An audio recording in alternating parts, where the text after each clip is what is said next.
Hey gang, you have probably seen me talk about the piece of equipment that I recommend if there's one piece of gear you're gonna get, it would be a Longe Cavesson. It has this center ring here that goes on the middle of the horse's nose. For groundwork, it's just irreplaceable for a number of reasons, but primarily because your rope attachment is not under the chin. It allows you to position the horse's head and pull while keeping this joint really level and stable rather than twisting the head as we would do if we had a line attached under their halter. It also, the other great benefit is because you are signaling the horse from the front of their nose essentially in groundwork and helping them organize their body and have good posture. You totally mitigate and avoid a lot of the bracing response that can happen, which is here, which generally comes from the bottom jaw and tongue, lower neck, chest muscles, because we're not even getting those muscles engaged ideally. We're starting our impulse here to help shape the horse's body. So I'm a huge fan of these. However, they can be expensive and they can be hard to track down. This one is from Manolo Mendez. It is my absolute favorite from Australia. Also as a side note, if you want to read more about Cavessons, I do have a blog on my website at jackbaloo.com that explains why I like them so much.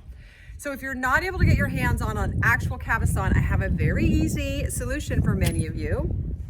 All you need is a looped string. This is paracord, but a very sturdy looped string like such, and a well-fitting halter. It's important that the halter is not sliding all around your horse's face because that's going to defeat the purpose. And then you just do what is called a Prusik knot.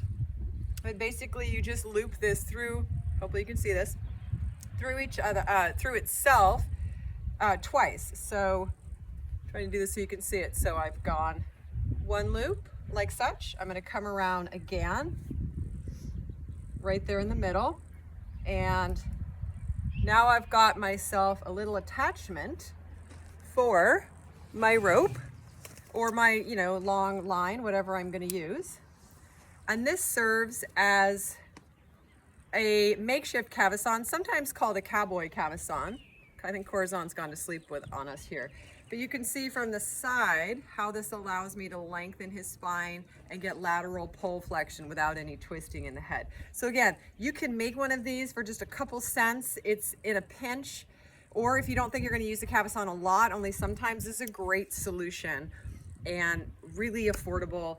Does work best with a well-fitting halter. So this has been Jack and Corazon showing you the Cowboy Cavesson. Take care.